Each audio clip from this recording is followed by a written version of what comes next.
హల్లెలూయా! దేవునికి స్తోత్రం. దేవుడైన యేసుప్రభు వారు ఈరోజు మనకు పరిశుద్ధ గ్రంథం నుంచి ఇస్తున్న వాగ్దానము 119వ కీర్తన 29వ వచనం. కపటపు నడత నాకు దూరం చేయుము, నీ ఉపదేశమును నాకు దయచేయుము. సో ఈరోజు వాగ్దానం కనుక మనం చూసుకుంటే ఇక్కడ దేవుడైన యేసుప్రభు వారు మనకు క్లియర్గా చెప్తున్నారు. మనము కపటానికి దూరంగా ఉండాలి. అంటే మనం ఏం చేయాలి? మనము రెగ్యులర్గా ఆయనకు దగ్గర అవ్వాలి. అంటే రోజు మనము ఆయన వాక్యాన్ని వింటూ ఉండాలి, ఆయన ఉపదేశాలను వింటూ ఉండాలి. సో ఇది మనం రెగ్యులర్గా చేయాల్సిన పని.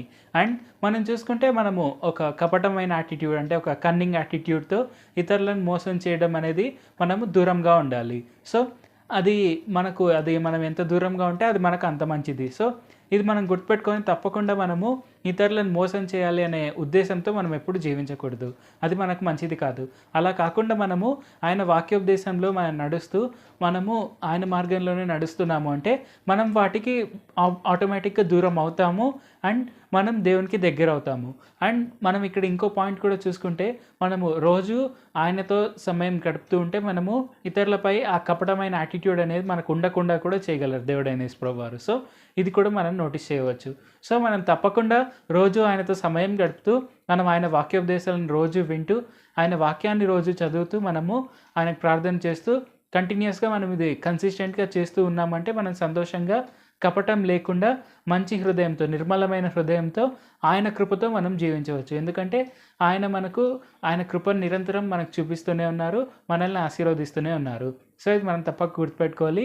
అండ్ ఒకవేళ ఇతరులు కూడా మన పైన కపటపు యాటిట్యూడ్తో జీవిస్తున్నారు అంటే, ఒక కన్నింగ్ యాటిట్యూడ్తో మనల్ని తొక్కేయాలి అన్నట్టు ఆలోచిస్తున్నారు అనుకుంటే, మనము వారికి మార్పు రావాలి, వారికి మారు మనస్సు కలిగి వాళ్ళు ఆయన మార్గంలోనికి రావాలి అని మనం రోజు ప్రార్థించాలి. అండ్ అలాగ ప్రార్థిస్తూ మనం ఆయన సువార్తను కూడా వాళ్ళకి తెలియపరచడానికి ట్రై చేస్తూ ఉండాలి, మనకు వచ్చిన ఆపర్చునిటీస్ని పర్ఫెక్ట్గా యూజ్ చేసుకుంటూ. సో అలాగ చేయడం వల్ల మనకు అలాంటి ప్రాబ్లమ్స్ ఏమీ రావు అండ్ ఇతరులు కూడా కపటంగా మనల్ని ఏమీ చేయలేరు. సో ఇది మనం గుర్తుపెట్టుకోవాలి. ఆయన వాక్యానికి మెయిన్ ప్రయారిటీ ఇవ్వాలి. ప్రార్థించుకుందాం. పరిశుద్ధ జీవాధిపతి జీవంగల దేవ యేసయ్య, ఈరోజు మాకు ఇచ్చిన ఈ వాగ్దానాన్ని బట్టి మీకే వందనాలు తండ్రి. మేము కపటపు హృదయం కలిగి ఉండకుండా మేము మీ యొక్క నిర్మలమైన హృదయం కలిగి ఉండి మీ వాక్యోపదేశాన్ని, మీ కృపను రోజు మేము స్వీకరిస్తూ, అలాగే మీ వాక్యాన్ని మేము రోజు చదువుతూ, రోజు ప్రార్థన చేస్తూ మీతో సమయం గడిపేందుకు సాయం చేయండి. మాకు ఆ స్వభావాన్ని, మంచి బుద్ధిని దయచేయండి. నజరేయుడు అనే నామంలో ప్రార్థిస్తున్నాం తండ్రి. ఆమేన్. Thank you Jesus. దేవుడు మిమ్మల్ని ఆశీర్వదించును గాక.